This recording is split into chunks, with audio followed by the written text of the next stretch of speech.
नमस्कार साथियों, DElEd academy की इस यूट्यूब चैनल पे आप सभी का स्वागत है। बीएसटीसी सेकेंड ईयर में ये प्रश्न जो है हर साल आपको देखने को मिलता है और ये भी 6 नंबर का प्रश्न है। तो बहुत इजी वे में आप इस प्रश्न को बना सकते हैं और इस प्रश्न में ज़्यादा कोई आपको लेंदी प्रोसेस नहीं है। बहुत ही सामान्य प्रक्रिया द्वारा इस प्रश्न को कर सकते हो और वो भी 6 नंबर का प्रश्न है। 6 नंबर का प्रश्न है और यहाँ हम दो प्रकार के प्रश्न देखेंगे। एक तो वो प्रश्न जो आपको जो है लगातार श्रेणी में दिया जाता है, जैसे 0 से 30, 30 से 60, 60 से 70, 70 से 80, इस प्रकार जो एक खत्म होते ही दूसरा जुड़ जाता है वहीं से। और एक वो होता है जिसमें आपको लगातार श्रेणी नहीं दी होती है, उसमें आपको कुछ अलग प्रकार से आंकड़े दिए जाते हैं और आपको उससे क्या बनाना है, आयत चित्र बनाना है। आयत चित्र का मतलब क्या है, आपको रेक्टेंगल जो है शेप में आंकड़ों को प्रदर्शित करना है। तो ऐसे जब प्रश्न आते हैं आप एक बार सीख लीजिए कि इसको बनाना कैसे, इसका पैटर्न समझ लीजिए। कोई सा भी प्रश्न होगा आप इस वीडियो को देख के वो प्रश्न करके आ सकते हो। हमने एग्जाम्पल के लिए आपके डीएलएड एग्ज़ाम 2021 और 2016 इनमें जो दो प्रश्न हैं दोनों को लिया है और उसके बेसिस पे ही लगभग सारे प्रश्न आते हैं। तो हम प्रश्न को देखते हैं कि प्रश्न किस प्रकार से आएगा। तो प्रश्न है कि उचित पैमाना मानकर निम्न आंकड़ों का चित्र बनाना है। तो आपके सामने आंकड़े हैं समय के और समय से संबंधित संख्याओं के। हमें क्या करना है कि जो सबसे पहले ऊपर दिया जाता है उसको नीचे वाली लाइन में लिखना है और संख्या को ऊपर वाली लाइन, नीचे वाली लाइन मतलब ये जो लाइन है इस पे तो लिखना है समय को, क्योंकि जो ऊपर वाला है, और यहाँ इस वाली लाइन में हमें लिखना होता है संख्या को। तो कुछ इसी प्रकार से हम आंकड़ों को प्रदर्शित करेंगे। तो सबसे पहले हमने एक जो है चित्र बनाना है, कच्चा चित्र। उसके लिए हम क्या करेंगे, एक लाइन ड्रॉ करेंगे इस तरफ, उसको ऐसे बनाएंगे। फिर दूसरी लाइन ड्रॉ करेंगे इस तरफ, जो उसको ऐसे बनाना है। इसको हम समय बोलेंगे और इस वाले को बोलेंगे हम संख्या।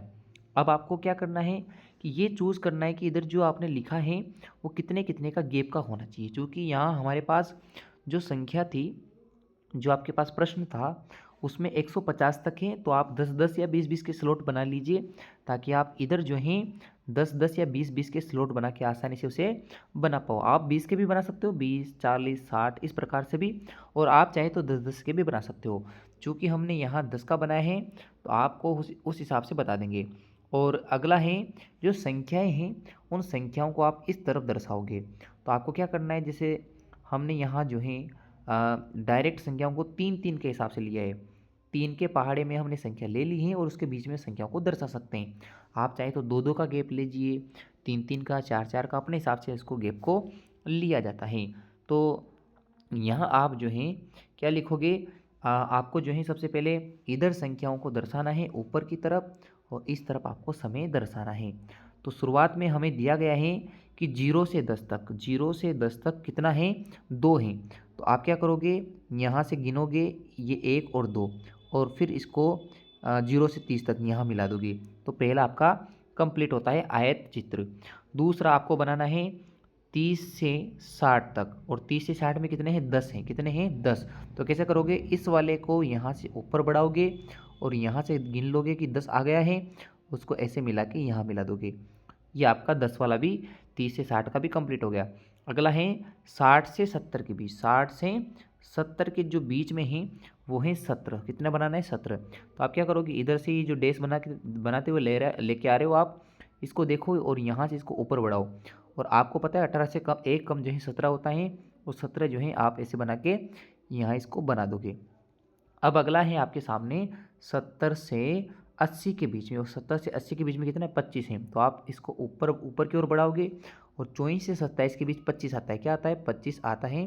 तो उसको इस प्रकार बना के इसको यहाँ मिला दोगे और फिर इसको ऐसे नीचे मिला के यहाँ मिला दोगे। तो ये आपका अगला वाला तैयार हो गया। फिर उसके बाद है 80 से 100 के बीच में कितना है, 25। तो उसको भी क्या करोगे, बराबर है, इक्वल है, तो 25 से यहाँ लाइन मिला के इसको भी यहाँ बना दोगे। तो ये आपका 25 वाला यानी 80 से 100 के बीच हो गया।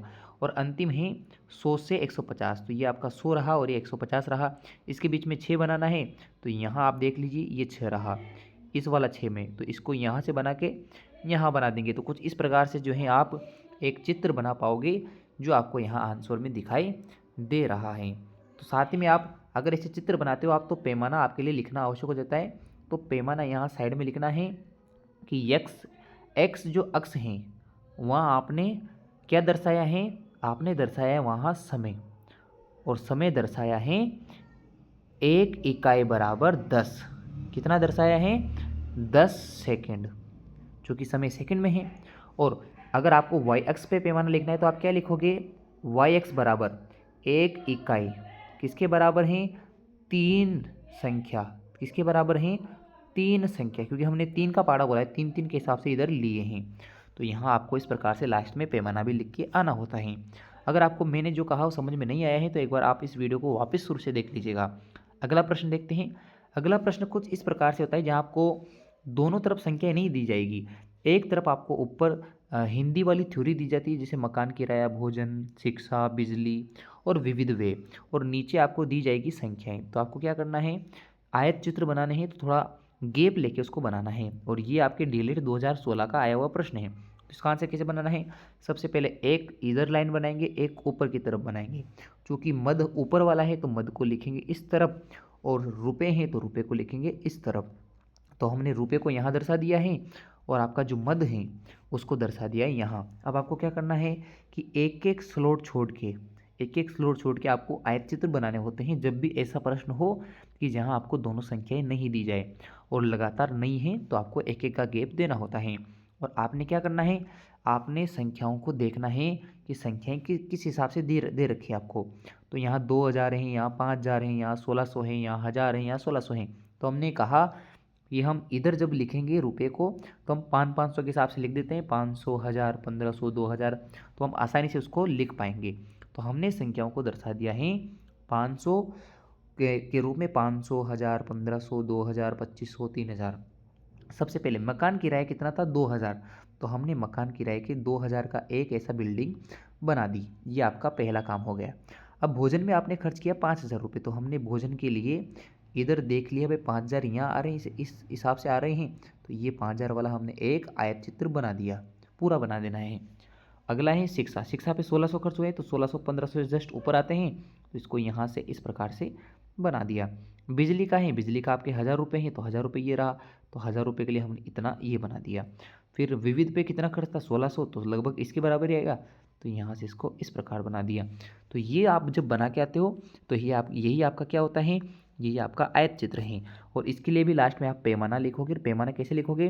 पैमाना आपको लिखना है, एक्स अक्ष पे कितना लिया आपने? एक्स और अक्ष, तो इस पे आपने लिया 1 इकाई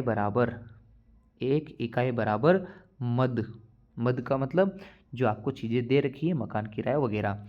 और अगर वाई एक्स पे लिखना है तो वाई एक्स पे कितना हो जाएगा?